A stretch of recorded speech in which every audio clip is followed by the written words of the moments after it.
오늘 읽어드린 계시록 3장 7절에서 13절까지 말씀을 가지고 빌라델비아 교회 이 같은 제목으로 하나님의 말씀을 전가하도록 하겠습니다.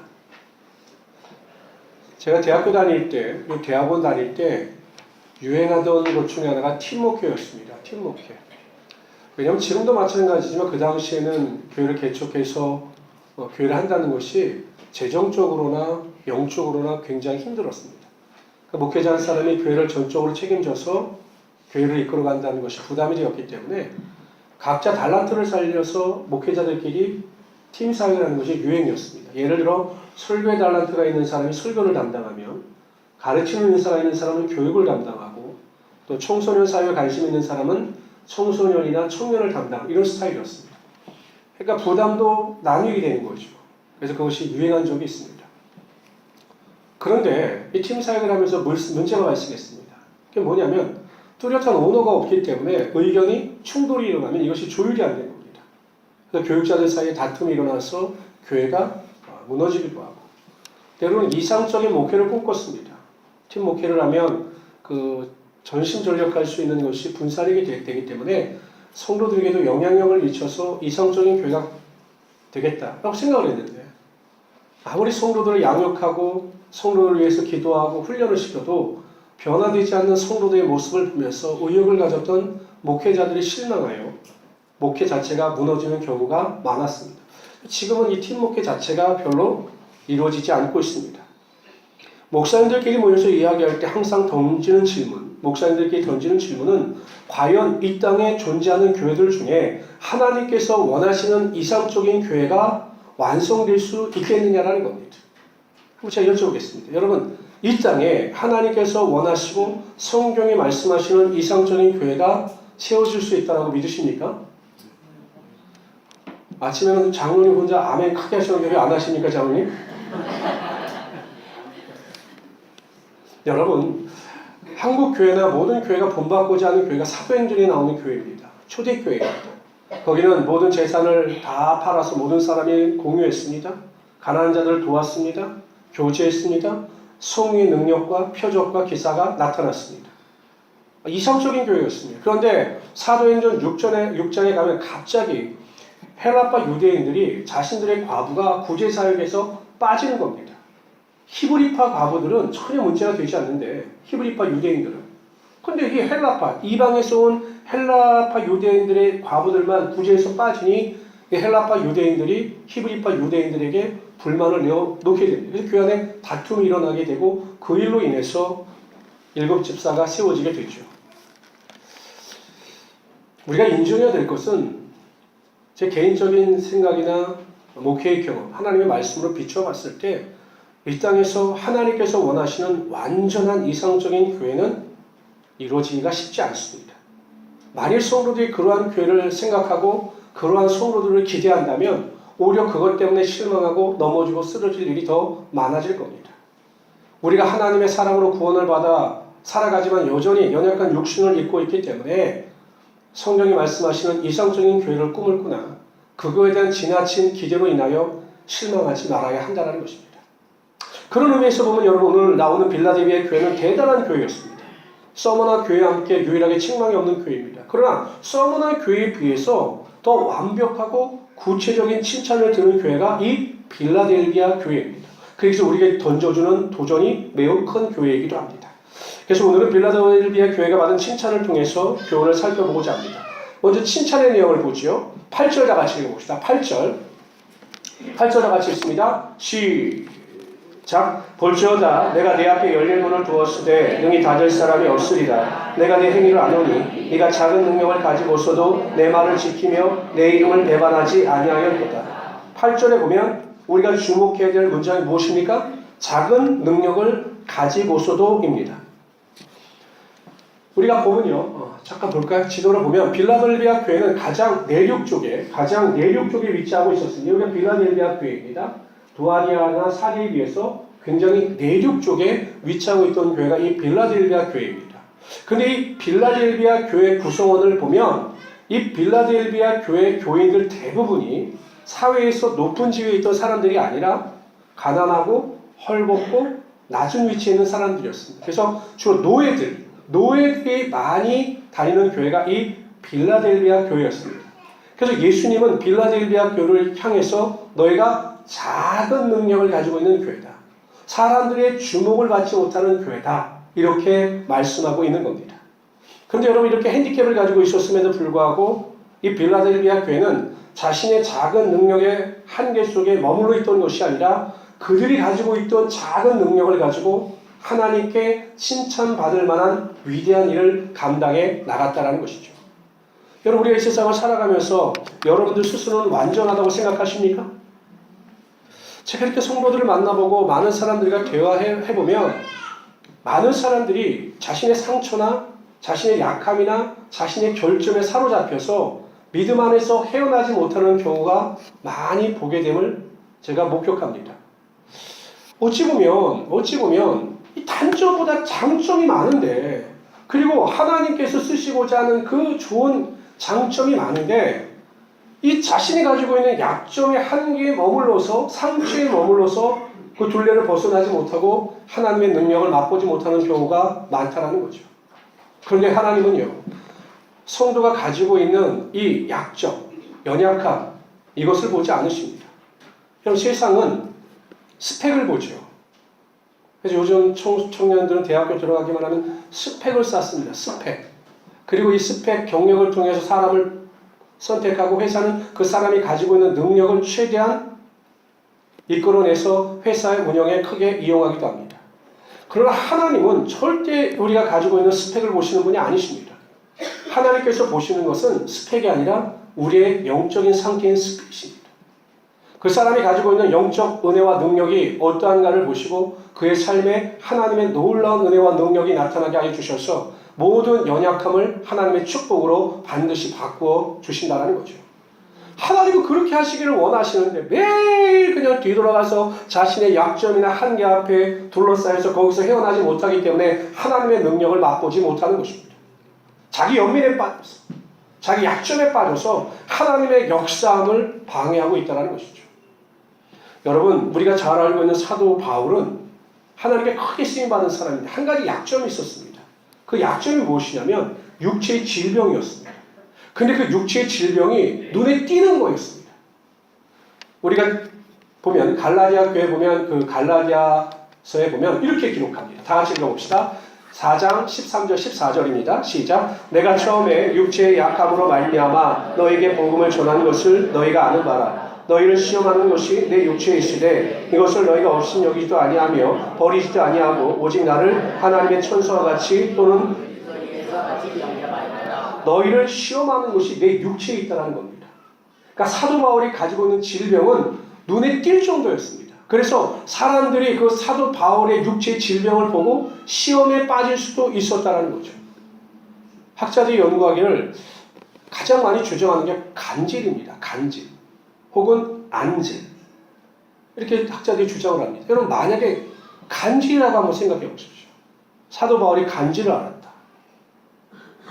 막 복음을 전구하고 메시지를 전하다가 사도 바울이 간질로 인해 갑자기 쓰러집니다. 쓰러져서 입에서 거품을 물고 고통 가운데 있다면 그것을 바라보는 사람들의 마음이 어떠했을 거예요? 뭐 쉽게 설명하면 이런 거죠. 여러분 제가 여기서 주일날 복음을 전구하고 설교를 하다가 지금쯤 막 선포하다가 간질 때문에 쓰러졌습니다.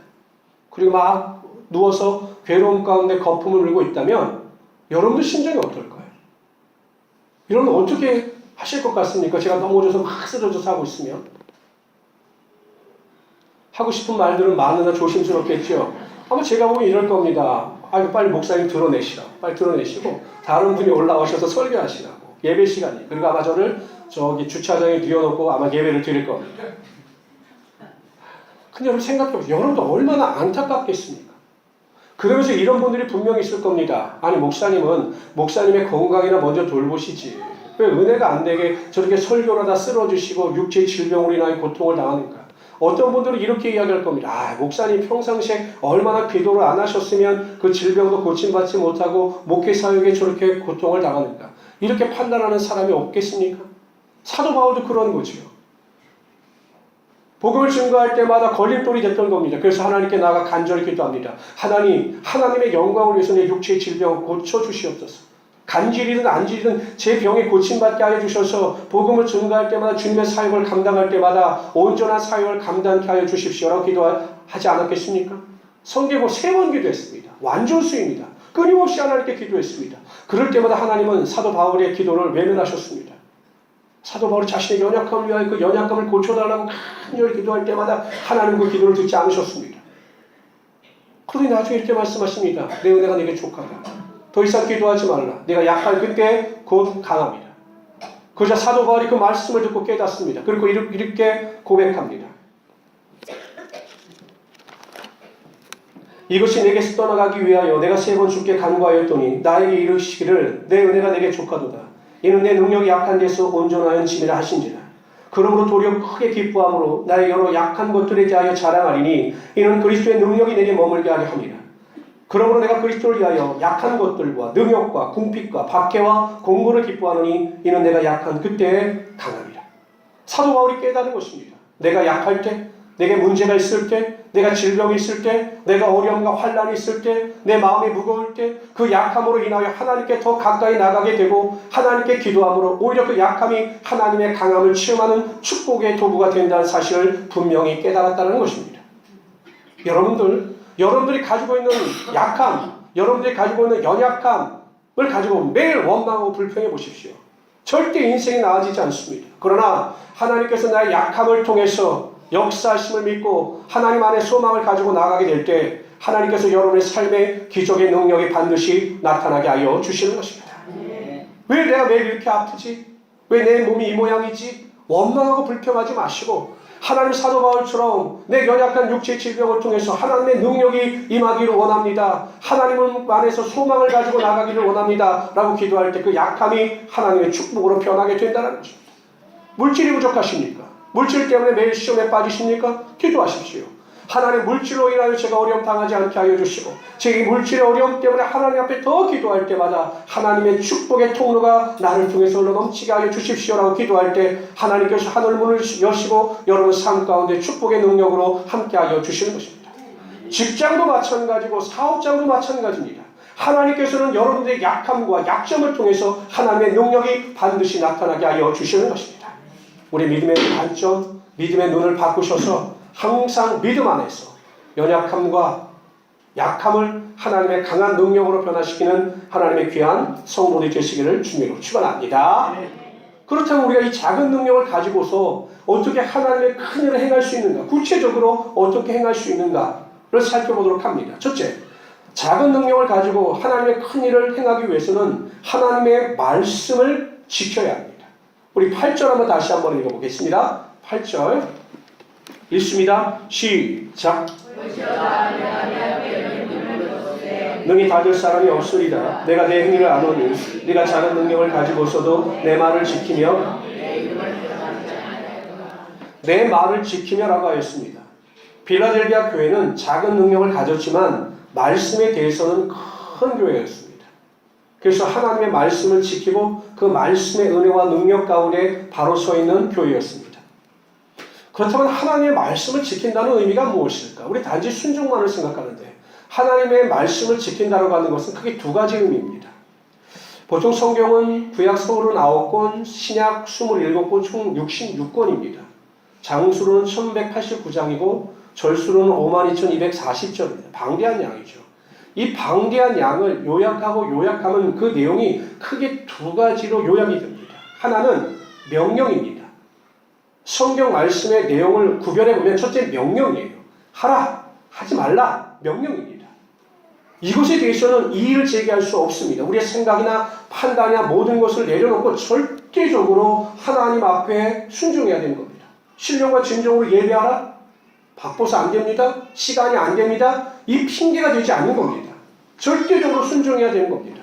항상 기뻐하라? 그러면 기뻐해야 되는 겁니다. 쉬지 말고 기도하라? 그러면 기도해야 되는 겁니다. 범사에 감사하라? 원망과 불평을 멀리하고 항상 감사해야 하는 것입니다. 원수를 사랑하라? 그럼 원수를 사랑해야 하는 것입니다. 이 명령에는 어떠한 이의를 제기할 수가 없는 겁니다. 절대적인 순종만이 하나님 앞에 나아가는 지름길입니다. 2번째는요, 그 내용이 약속입니다. 약속. 하나님의 약속입니다. 그 약속을 믿을 때 하나님께서 약속하신 대로 우리의 삶에 하나님의 은혜와 능력이 나타나게 하여 주시는 겁니다. 예를 들어서 여러분 이사야서 41장 10절에 보면 두려워하지 말라 내가 너와 함께함이라 놀라지 말라 나는 네 하나님이 됨이라 내가 너를 굳세게 하리라 참으로 너를 도와주리라 참으로 나의 의로운 오른손으로 너를 붙들리라. 하나님께서 항상 우리와 함께하여 주시고 하나님의 의로운 오른손이 우리를 붙들어 주시겠다라고 약속하셨습니다. 그 약속을 믿고 나가는 자의 삶에는 하나님이 주시는 절대적인 평강의 능력이 임하게 되는 것이고 하나님의 인도하심이 흘러 넘치게 되는 것입니다. 하나님께서는 또 이렇게 말씀하셨습니다. 너희는 먼저 그의 나라와 그의 의를 구하라. 그리하면 이 모든 것을 너에게 도와주시리라. 우리가 하나님의 나라와 하나님의 의, 영적인 일에 우선순위를 두고 살아가게 되면 하나님께서 우리의 삶의 모든 필요를 반드시 채워주시겠다라고 약속하여 주신 것입니다. 로마서 8장 28절에 보면 우리가 알거니와 하나님을 사랑하는 자, 곧 그의 뜻대로 부르심을 입은 자들에게는 모든 것이 합력하여 선을 이루느니라. 하나님께서 우리를 사랑하시기 때문에 우리의 삶의 모든 것이 합력하여 선을 이루게 되는 것입니다. 지금 당장은 실패 같고 지금 당장은 끝난 것 같지만 하나님께서 그 과정 가운데 합력하여 주셔서 최고의 선물을 우리의 삶에 반드시 나타나게 하여 주시는 겁니다. 그러므로 우리가 약속을 믿고 하나님의 은혜와 능력 가운데 살아가게 될 때 하나님께서 말씀의 권세를 통해서 여러분의 삶에 하나님의 능력이 나타나게 하여 주실 겁니다. 시편 기자를 보면요. 시편 1편에 보면 시편 1편의 기자는 의인과 악인의 차이, 의인과 악인의 차이를 말씀에 대한 태도의 차이로 분류합니다. 그러니까 이 사람이 하나님의 말씀에 대하여 어떠한 태도를 가졌느냐에 따라 이 사람이 의인이냐, 이 사람이 악인이냐 이렇게 구별이 된다는 거예요. 다 같이 한번 우리 시편 1편을 살펴봅시다. 다 같이 읽어봅시다. 복이 있는 사람은 악인들의 길을 따르지 아니하며 죄인들의 길에 서지 아니하며 오만한 자들의 자리에 앉지 아니하고 오직 여호와의 율법을 즐거워하여 그의 율법을 의인은 오직 여호와의 율법을 즐거워하여 그 율법을 주야로 묵상하는 자들이 복이 있는 사람이고 의인이라는 겁니다. 그런데 그런 의인들에게 어떠한 축복이 임하느냐? 다 같이 읽어봅시다. 시작. 그는 시냇가에 심은 나무가 철을 따라 열매를 맺으며 그 잎사귀가 마르지 아니함 같으니 그가 하는 모든 일이 다 형통하리로다. 말씀을 묵상하고 즐거워하는 자들에게는 형통의 축복이 임합니다. 근데 4절에서 갑자기 바뀌어요. 4절 있습니다. 시작. 악인들은 그렇지 아니함이며 오직 악인들은 여호와의 율법을 즐거워하지도 아니하며 그 율법을 주야로 묵상하지도 아니하고 그 율법대로 행하지도 아니하는 것이 악인이라는 겁니다. 이처럼 시편 기자는 하나님의 말씀에 대한 태도를 통해서 이 사람이 의인인지 악인인지를 구별할 수 있다라고 선포하고 있는 것이죠. 여러분 우리가 예수를 믿고 구원을 받아 하나님의 자녀가 되는 순간 우리의 삶에 다양한 변화가 나타납니다. 그 중에 하나가 무엇인 줄 아십니까? 하나님 말씀에 대하여 관심을 가지고 하나님의 말씀을 읽고 묵상하며 그 말씀대로 살고자 하는 하나님의 은혜가 우리의 삶에 주어지는 거예요. 내가 구원을 받았습니다. 하나님의 자녀라고 고백합니다. 그럼에도 불구하고 여전히 하나님의 말씀에 대하여 관심도 없고 하나님의 말씀대로 살고자 하는 소망과 은혜가 없다면 그 사람은 구원받은 사람이 아니라는 거죠. 여전히 구원받았다라고 고백하면서도 세상의 욕심을 쫓아 살고 하나님의 말씀에 관심이 없는 사람이라면 하나님의 은혜와 능력이 그의 삶에 임한 것이 아니다라는 것입니다. 저는 우리 모든 성도님들이 하나님의 말씀을 가까이 하시길 바랍니다. 그래서 읽고 묵상함으로 은혜를 받아 하나님의 말씀에 절대적으로 순종하시고 하나님의 약속을 믿고 원망과 불평을 멀리하시고 하나님의 말씀들의 삶의 역사가 나타나심을 믿고 고백하며 살아가시는 하나님의 귀한 성도들이 되시기를 주님으로 축원합니다. 그래서 말씀이 내 삶의 좌표가 되고 내 삶의 인도가 된다. 인도자가 된다. 이러한 고백을 드릴 수 있기를 바랍니다. 두 번째, 작은 능력을 가지고 하나님의 큰 일을 행하기 위해서는 예수님의 이름을 배반하지 말아야 합니다. 8절에 보면 그들은 예수님을 배반하지 않았다. 이렇게 기록합니다. 예수님의 이름을 배반하지 않았다. 예수님의 이름이 곧 예수님입니다. 그래서 그들은 철저하게 예수님을 배반하지 않았습니다. 빌라델비아 교인들은 사회적으로 어려운 자들이었습니다. 여러분 그 당시에 그 빌라델비아나 소아시아 교회의 경제권은 이 유대인들이 붙잡고 있었습니다. 유대인들이. 그렇기 때문에 이 유대인들이 경제권 안에서 믿음을 지켜나간다는 것이 힘들었죠. 왜냐하면 잘못하면 일거리도 주지 아니하고 직장도 주지 않기 때문에 또 외면을 시키기 때문에 예수를 믿는다는 것이 쉽지 않았습니다. 아마 그것 때문에 예수님을 떠나는 사람들도 많았을 겁니다. 그런데 이 빌라델비아 교회는 예수님을 전혀 배반하지 않고 오직 예수님만을 사랑하며 살아갔던 것입니다. 사랑하는 두 사람이 있었습니다. 두 사람은 정말로 사랑했습니다. 하루라도 안 보면 견딜 수가 없어 결국 두 사람은 결혼을 하여 가정을 이룹니다. 3년 동안 정말로 사랑했습니다. 결혼했어도. 남편은 아내 없이 살 수 없다고 계속 고백하고 아내를 사랑한다고 고백했습니다. 그런데 3년이 지나자 남편에게 권태기가 다가옵니다. 남편에게 다른 여자가 생긴 거죠. 아내는 직감적으로 알았습니다. 그래서 남편을 불러다가 묻습니다. 물었더니 남편이 순순히 고백합니다. 자신에게 다른 여자가 생겼다고. 그리고 당신과는 더 이상 살 수 없다고. 이때 여인의 마음이 어떨까요? 한번 여자 입장에서 한번 해보십시오. 어떨 것 같습니까? 남편에게 그런 말을 들으면 어떨 것 같습니까? 네? 뭐라고요? 따귀를 때릴 것 같습니까? 저기 불컵 던지겠죠. 배신자라고. 저는 모르겠지만 목회자가 이런 말하면 안 되겠는데 죽이고 싶을 것 같아요. 어떻게 이럴 수가 있을까? 배신자. 제가 유치한 비유를 들어서 이야기할 때 참 여러분 실감이 와 닿겠지만 한번 이것을 신앙에 적용해 보십시오. 내가 예수님을 처음 믿었을 때 첫사랑을 가지고 예수님의 일이라면 앞뒤 가리지 않고 달려들어서 봉사하고 헌신했습니다. 예배란 예배는 빠지지 않고 참석했습니다. 오직 예수님만 내 삶의 모든 것이 되신다고 고백하며 예수님을 위해서라면 나의 젊음마저도 다 바칠 것이다라고 이야기를 했습니다. 시간이 점점 흐릅니다. 모든 것이 습관이 되었습니다. 예배도 습관이 되고 말씀도 습관이 되고 봉사도 습관이 되기 시작합니다. 그러면서 이렇게 이야기합니다. 첫사랑을 잃어버렸다고. 그러면서 전혀 노력을 하지 않습니다. 첫사랑을 회복하기 위해서 어떤 믿음의 결단도 하지 않습니다. 그럼 무엇입니까? 예수님께 대하여 우리도 똑같이 배신자가 되는 것 아니겠습니까? 세상을 사랑하고 장막을 사랑하고 직장을 사랑하고 쾌락을 사랑하고 자신의 즐거움을 쫓아 사는 것. 그래서 예수님보다 세상의 것을 더 사랑하며 살아가는 것. 이것이 믿음의 배신 아니겠습니까?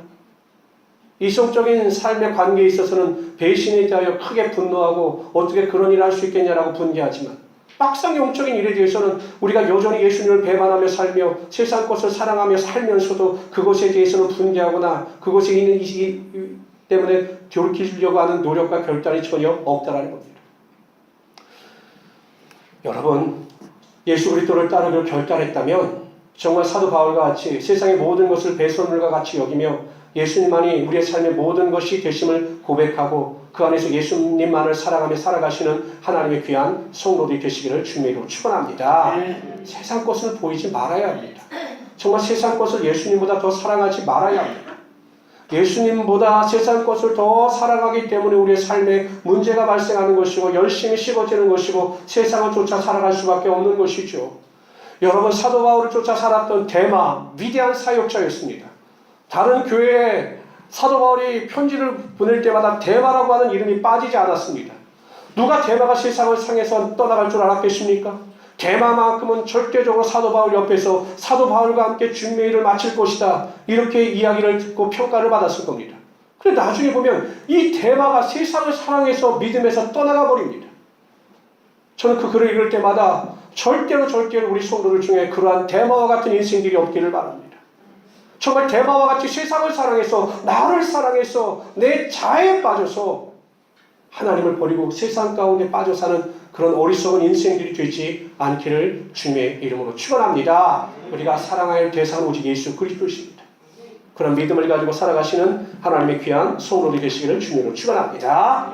세 번째, 작은 능력을 가지고 하나님의 큰 일을 행하기 위해서는 인내해야 합니다. 10절 한번 읽어보겠습니다. 10절 다 같이 읽어봅시다. 시작. 네가 나의 인내의 말씀을 지켰은즉 내가 또한 너를 지켜 시험의 때를 면하게 하리니 이는 장차 온 세상에 임하여 땅에 거하는 자들을 시험할 때라. 나의 인내의 말씀을 지켰다. 이것은 인내하라고 하는 권면의 말씀을 지켰다라는 것입니다. 신앙생활에 있어 인내만큼 중요한 것도 없습니다. 정말 온전히 인내하면 하나님의 능력이 임하지만 인내하지 못하면 지금까지 해왔던 모든 것이 다 수포로 돌아가고 마는 것입니다. 여러분, 사울 왕이 블레셋과의 전쟁에서 사무엘이 더디 내려오자 자신이 하나님께 제사를 드려버립니다. 그렇다고 사무엘이 제때 내려오지 않은 것이 아닙니다. 그때를 기다리지 못한 겁니다. 환경을 바라보고 너무 급해서 인내하지 못하고 제사를 드리다가 그가 그러한 범죄를 저지르고 만 것이죠. 그러나 여러분, 이삭 같은 경우에 결혼해서 자녀가 생기지 않습니다. 20년 동안 자녀가 없었습니다. 그러나 하나님 앞에 포기하지 않고 인내하며 기도했을 때 마침내 60세가 되었을 때 하나님께서 에서와 야곱을 허락하여 주신 거죠. 뭐 인내해야 될 부분은 참 많아요. 근데 제가 목회자로서 항상 인내하고 조심하는 부분은 이 말입니다. 말. 제가 하지 말아야 될 말을 가끔 감정을 이렇게 누리지 못하고 표현함으로 사람들에게 상처를 줄 때가 있어요. 가끔 보면 제 자녀들에게도 상처를 줄 때가 있고 다른 사람들에게 상처를 줄 때가 있으면 제가 발견합니다. 그리고 후회하죠. 아이고, 조금만 참았더라면 서로 간에 좋았을 텐데 왜 내가 그것을 참지 못하고 이런 말을 했을까? 후회할 때가 많이 있습니다. 그러다가 제가 요즘에는요, 말이 나오려고 하면 훈련을 합니다. 속으로 하나, 둘, 셋을 셉니다. 그러면 하려고 하는 말을 그치게 되고 결국 내가 그 말을 하지 않은 것에 대해서 너무 감사하게 되는 거죠. 성도들은 말로 인하여 인내하지 못함으로 상처를 주는 경우가 정말로 많아요. 한번 쏟아낸 물은 다시 담을 수 없듯이 한번 쏟아낸 말은 다시 되돌릴 수가 없는 것입니다. 특히 부부간에 감정적인 문제로 인하여 하고 싶은 말을 다 하는 것은 오히려 다른 사람에게 큰 상처를 안겨줄 수 있습니다. 부부싸움을 할 때도 보면요, 정말 긍정적으로 부부싸움을 해야 되는데 사람들은 부부싸움을 할 때 말을 할 때 보면 어떻게 하면 내가 상대방에게 더 큰 상처를 안겨줄까 연구하면서 하지 말아야 할 말만 골라서 합니다. 그러다 보면 나중에 이것이 회복되어져도 그 마음의 상처는 뒤돌릴 수가 없는 거죠.